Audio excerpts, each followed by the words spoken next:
മുബഷിർ അവിടേക്കൊന്ന് നടക്കൂ, ആ വഴിയിലൂടെ ഒന്ന് തിരിഞ്ഞ് നടക്കൂ. വാഹനങ്ങൾ പോകുന്നതിനാണ് ബുദ്ധിമുട്ടുള്ളത്. മുബഷിറിന് അതുവഴി നടന്നു പോകുന്നതിന് ബുദ്ധിമുട്ടുണ്ടാകില്ല, നടന്നോളൂ. നമ്മൾ ഈ ദൃശ്യങ്ങൾ എന്തായാലും തത്സമയമാണ്. കർണാടക പോലീസിന്റെ വാഹനമാണ് ഇപ്പോൾ മുബഷിറിന് അടുത്ത് വന്ന് നിൽക്കുന്നത്. സുജയ, സാങ്കേതികമായ ചില പ്രശ്നങ്ങളുണ്ട്. അവിടെ പോലീസ് സംവിധാനങ്ങളൊക്കെ തന്നെ ഉള്ളത് കൊണ്ട് തന്നെ അങ്ങോട്ടേക്ക് നമ്മളെ കടത്തിവിട്ടില്ല എന്നുള്ളതാണ് ഇവരൊക്കെ തന്നെ വ്യക്തമാക്കുന്നത്. വലിയ ഭീഷണി നിലനിൽക്കുന്ന മേഖലയാണ്. അതുകൊണ്ട് തന്നെ വാഹനങ്ങൾ ഈ ഒരു മേഖലയിലൂടെ കടത്തിവിടുന്നില്ല എന്നുള്ളതാണ് പോലീസും ഈ ഒരു ഘട്ടത്തിൽ വ്യക്തമാക്കുന്നത്.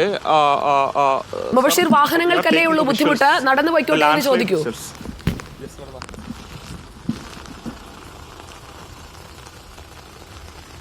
So can we show the visuals? അവർ സംസാരിക്കാനൊന്നും തന്നെ തയ്യാറാവുന്നില്ല. അത്രത്തോളം ഭീഷണി നിലനിൽക്കുന്ന മേഖലയാണ്. നമ്മളോട് ഇവിടെ നിന്നും മാറാൻ തന്നെയാണ് അവരും ആവശ്യപ്പെടുന്നത്. പൂർണ്ണമായും ബാക്കിയുള്ള ആളുകളൊക്കെ തന്നെ ഈ ഒരു മേഖലയിൽ നിന്നും മാറ്റിയിട്ടുണ്ട്. കാരണം അതിൽ ഇപ്പോൾ പോലീസ് ഉദ്യോഗസ്ഥർ നമ്മളോട് സംസാരിക്കുന്നുണ്ട്. മറ്റു വാഹനങ്ങളെയൊന്നും തന്നെ ഈ ഒരു മേഖലയുടെ കടത്തിവിടുന്നില്ല. പൂർണ്ണമായും റോഡിലേക്ക് അപ്രതീക്ഷിതമായുണ്ടായ ചെറിയ മണ്ണിടിച്ചിൽ റോഡിലേക്ക് അടർന്നു വീണ മണ്ണുകളും ബാക്കിയുള്ള എല്ലാം പൂർണ്ണമായും നമ്മൾ ആ ഭാഗം കാണിക്കാൻ ഞാൻ ആവശ്യപ്പെട്ടത് അശാസ്ത്രീയമായ ദേശീയപാത നിർമ്മാണം ആ റീച്ചിൽ നടന്നിട്ടുണ്ട് എന്ന് വ്യക്തമാക്കുന്നതാണ്. തുടർച്ചയായി ഉണ്ടാകുന്ന മണ്ണിടിച്ചിലുകൾ, ഒരു മല മുറിച്ചു മാറ്റിയത് അശാസ്ത്രീയമായാണ്. ദേശീയപാത നിർമ്മാണം ആ കരാറുകാരൻ അവിടെ നടപ്പാക്കിയിരിക്കുന്നത് NH66 ഷിരൂർ വഴിയുള്ള റീച്ചിൽ നടപ്പാക്കിയിരിക്കുന്നത് അശാസ്ത്രീയമായാണ്. അതിന്റെ തെളിവാണ് നമുക്കിപ്പോൾ അവിടെ കാണാൻ കഴിയുന്ന ദൃശ്യങ്ങൾ. അതാ പോലീസ് ഉദ്യോഗസ്ഥരോട് പറയൂ, അശാസ്ത്രീയമായ ദേശീയപാത നിർമ്മാണമാണ് നമ്മൾ കാണിക്കുന്നത്. അപകടാവസ്ഥയുള്ള സ്ഥലത്തേക്ക്, അതിനടുത്തേക്ക് നമ്മൾ പോകുന്നില്ല എന്നത് പറഞ്ഞാൽ അദ്ദേഹത്തിന് മനസ്സിലാകും. ഇപ്പോൾ അവിടെ നിന്ന് വാഹനങ്ങളൊക്കെ പൂർണ്ണമായും നീക്കാനാണ് ഇപ്പോൾ പോലീസ് നൽകിയിരിക്കുന്ന നിർദ്ദേശം. കർണാടക പോലീസ് ഇപ്പോൾ മുബഷിറിനെ അവിടെ നിൽക്കാൻ പോലും സമ്മതിക്കുന്നില്ലേ?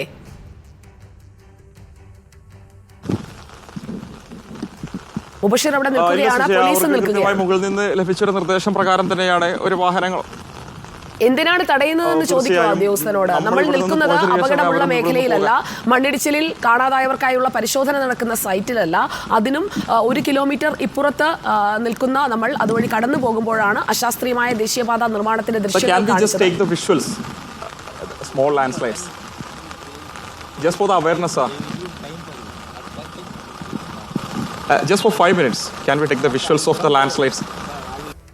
എന്തിനാണ് തടയുന്നത് മുബഷിർ?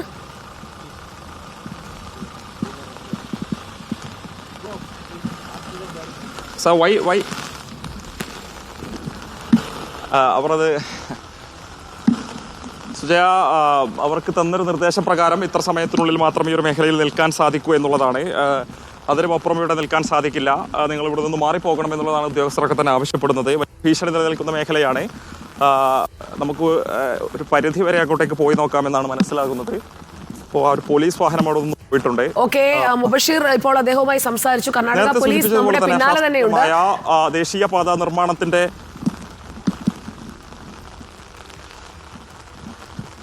തീർച്ചയായും സുജയ, ശാസ്ത്രീയമായ റോഡ് നിർമ്മാണം അത് എത്രത്തോളം ഈ ഒരു മേഖലയിൽ പ്രശ്നങ്ങൾ ഉണ്ടാക്കിയിട്ടുണ്ട് എന്നതിന്റെ നേർക്കാഴ്ചയാണ് ഇപ്പോൾ നമ്മൾ കണ്ടുകൊണ്ടിരിക്കുന്നത്.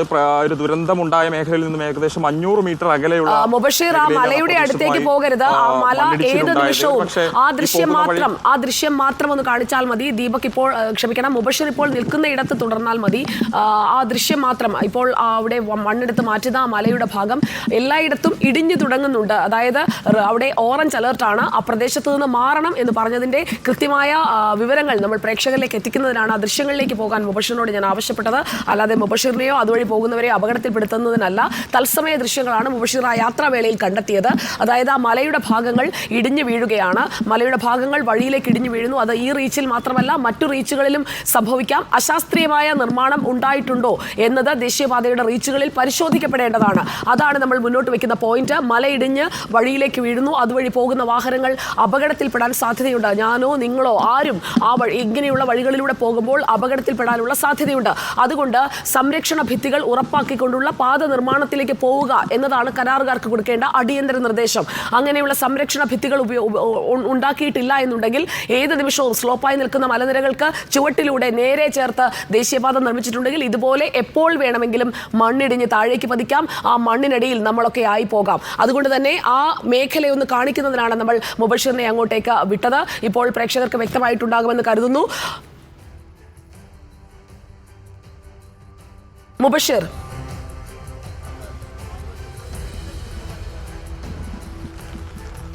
സുജയ്, ഇപ്പോൾ ദൃശ്യങ്ങൾ കാണാം. പൂർണ്ണമായും ആ ഒരു പ്രതീക്ഷിതമായുണ്ടായ മണ്ണിടിച്ചിലിന്റെ ദൃശ്യങ്ങൾ നമുക്ക് കാണാൻ സാധിക്കും. വീഡിയോ ജേർണലിസ്റ്റ് വിജിത് തൂർക്കടവ് അത് പൂർണ്ണമായും ചിത്രീകരിക്കുന്നുണ്ട്. ഒരുപക്ഷെ പ്രശ്നം അല്ലെങ്കിൽ ദുരന്തം ബാധിച്ച ആ ഒരു മേഖലയിൽ നിന്നും 500 മീറ്റർ അകലെ മാത്രമാണ് ഈ ഒരു ചെറിയ രീതിയിൽ ഈ ഒരു സംഭവം ഉണ്ടായത് എന്നുള്ളതാണ്. അത് എത്രത്തോളം അശാസ്ത്രീയമായ നിർമ്മാണമാണ് ഇത്തരത്തിലുള്ള പ്രശ്നങ്ങളിലേക്ക് നയിക്കുന്നത് എന്നുള്ളതാണ് നമ്മൾ മനസ്സിലാക്കേണ്ടത്. ഉടനെ തന്നെ അതൊന്നും തന്നെ ചിത്രീകരിക്കാൻ ഇവിടെയുള്ള അധികൃതർ നമ്മളെ അനുവദിച്ചില്ല. സ്വാഭാവികമായും അശാസ്ത്രീയമായ നിർമ്മാണം ഉൾപ്പെടെ മാധ്യമങ്ങൾ ചൂണ്ടിക്കാണിക്കുന്നത് അവർക്ക് പ്രശ്നമാകും എന്നുള്ളത് കൊണ്ട് തന്നെയാണ് അവർ തടയുന്നത് എന്നുള്ളതാണ് മനസ്സിലാക്കുന്നത്. ഇപ്പോൾ ഹിറ്റാച്ചി ഉൾപ്പെടെയുള്ള വാഹനങ്ങൾ ഇവിടെ എത്തിച്ചുകൊണ്ട് ആ ഒരു മണ്ണ് നീക്കം ചെയ്യുന്നതാണ് നമ്മൾ കണ്ടുകൊണ്ടിരിക്കുന്നത്. റോഡിൻ്റെ ഒരു ഭാഗം, അതായത് നേരത്തെ ഞാൻ സൂചിപ്പിച്ചതുപോലെ തന്നെ ഈ ശിരൂർ മേഖലയിൽ 3 പേരുടെ തിരച്ചിൽ ഇപ്പോഴും നടന്നുകൊണ്ടിരിക്കുന്ന ദുരന്തം ബാധിച്ച മേഖലയിൽ നിന്നും ഏകദേശം 500 മീറ്റർ അകലെ മാത്രമാണ് ഇത്തരത്തിലൊരു മണ്ണിടിച്ചിലുണ്ടായിരിക്കുന്നത്. ഈ മേഖലയിലൂടെ കടന്നു പോകുന്ന എല്ലായിടങ്ങളിലും സമാനമായ രീതിയിലുള്ള അവിടെ നിന്ന് ആ മണ്ണിടിഞ്ഞു കിടക്കുന്ന ഭാഗത്ത് നിന്നും മണ്ണിടിഞ്ഞു കിടക്കുന്നതിനടുത്തേക്ക് പോകേണ്ടതില്ല. കാരണം മുകളിൽ നിന്ന് മണ്ണിടിഞ്ഞ് വീഴുന്നുണ്ട്. ഈ മണ്ണിടിച്ചിൽ ദൃശ്യം മുബഷിർ ഇപ്പോൾ നിൽക്കുന്ന ഇടത്ത് നമ്മൾ കണ്ട മണ്ണിടിച്ചിൽ ദൃശ്യം, അതിന് തൊട്ടിപ്പുറത്തുള്ള പ്രദേശവാസികൾ, അവിടെ ഗ്രാമീണരായ ഒരുപാട് മനുഷ്യർ ഈ ദേശീയപാത കടന്നു പോകുന്ന ഭാഗങ്ങളിലുണ്ട്. ആ ഗ്രാമീണരുടെ ഒരു ഗ്രാമത്തിലെ വീടുകളാണ് ഗംഗാവാലി നദി കടന്നു കയറിയപ്പോൾ ഒലിച്ചു പോയത്. മറുകരയിലും, അതായത് ഈ പാതയോരത്തും വീടുകളുടെയൊക്കെ നിർമ്മാണമുണ്ടോ? ആ പ്രദേശത്തൊക്കെയുള്ള ഒരു ജനവാസം, ജനസാന്ദ്രത എങ്ങനെയാണ് മുബഷിർ?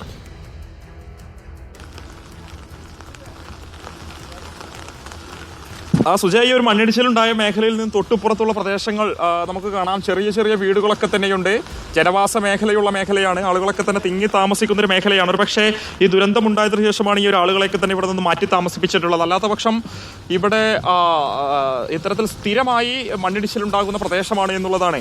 നേരത്തെ ഇവിടെയുള്ള പ്രദേശവാസികളോടൊക്കെ നമ്മൾ സംസാരിച്ചിരുന്നു.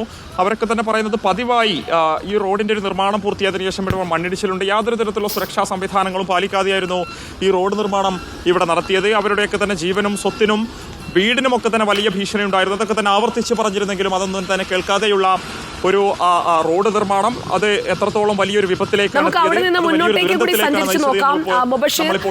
മുബഷിർ, ഇപ്പോൾ നമ്മൾ ശിരൂരിന്റെ മണ്ണിടിച്ചിൽ സൈറ്റിൽ നിന്നും ഏകദേശം എത്ര മീറ്റർ മാറിയാണ് ഇപ്പോൾ ഈ മണ്ണിടിഞ്ഞ് കിടക്കുന്നത്?